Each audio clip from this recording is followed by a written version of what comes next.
Paz e bem, bom dia para quem porventura vai assistir agora, boa tarde, boa noite para quem vai assistir posteriormente.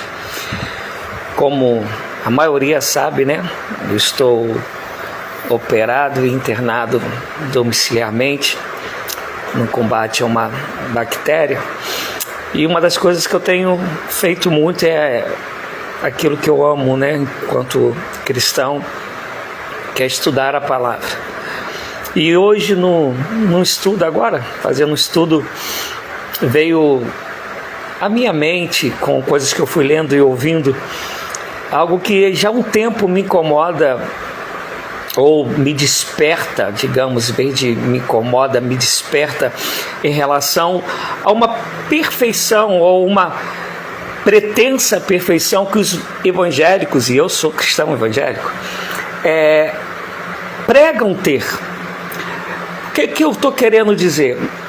Quando eu olho para a Bíblia, eu vejo Abraão mentindo, eu vejo Davi adulterando, eu vejo Davi sendo um péssimo pai. Quem conhece a história de Davi, quando a gente vai para o Novo Testamento, a gente vê Pedro negando a Jesus, a gente vê Pedro, ele, como o momento da água, que ele demonstra muita fé, daqui a pouco ele não demonstra fé nenhuma, que afunda. A gente vê um Pedro precipitado, querendo montar tendas. A gente vê os discípulos dormindo perto da crucificação de Jesus Cristo.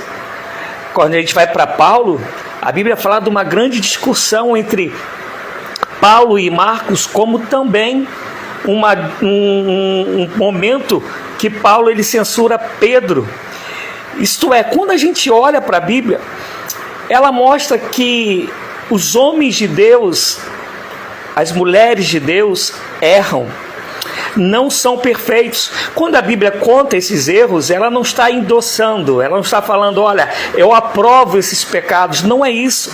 O que a Bíblia está fazendo, ela está mostrando que o ser humano, que ainda que resgatado por Deus, é falho, vai errar, vai vacilar, vai pecar.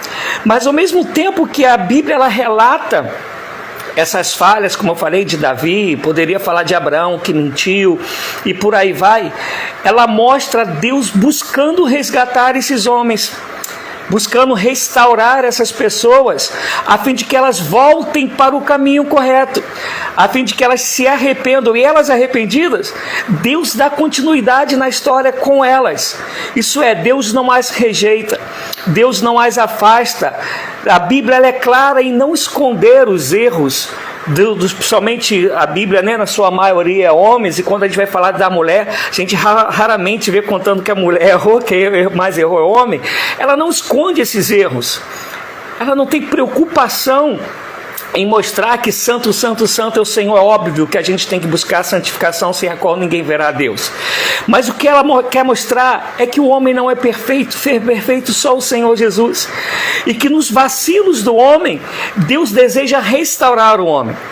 E aí hoje eu vejo uns evangélicos aí que me perdoe, o que eu vou falar é forte, mas que vomitam uma perfeição que a gente não encontra em lugar nenhum na Bíblia.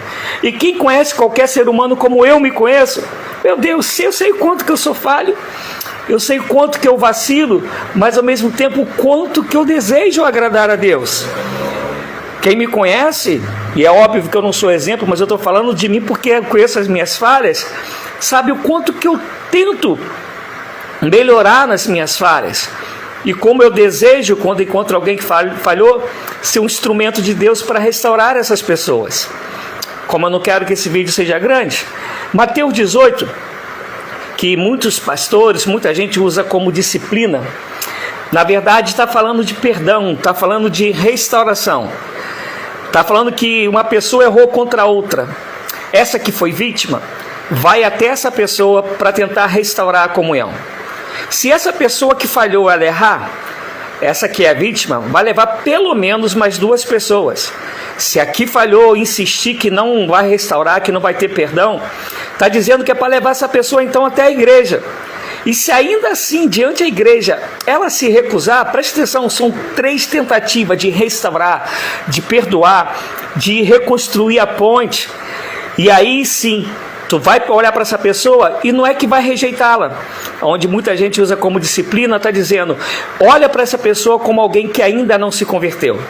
Alguém que, depois de 3 tentativas, ela não quer restauração, ela não se arrepende. É alguém que não conheceu a Jesus de verdade, é alguém que continua com o coração endurecido. Mas preste atenção, alguém que está com o coração endurecido, que não conheceu Jesus, precisa conhecer a Jesus e a gente vai continuar investindo nela. O Evangelho, a Bíblia, ela trata com a gente pessoas falhas. E o desejo de Deus é que a gente seja restaurado para que o propósito dele se cumpra em nossas vidas e a gente não erre o caminho.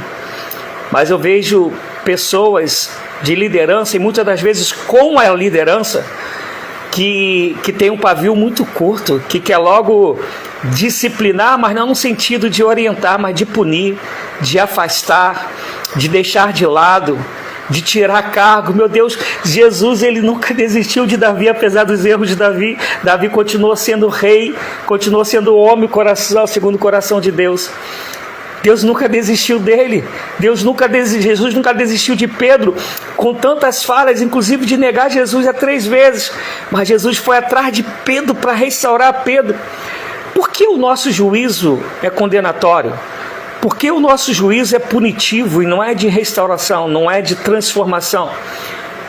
O que nós nos tornamos para, me perdoe de novo, vomitar uma perfeição santa que a gente sabe que não é real e nos colocarmos acima do próprio Deus no tratamento com o próximo?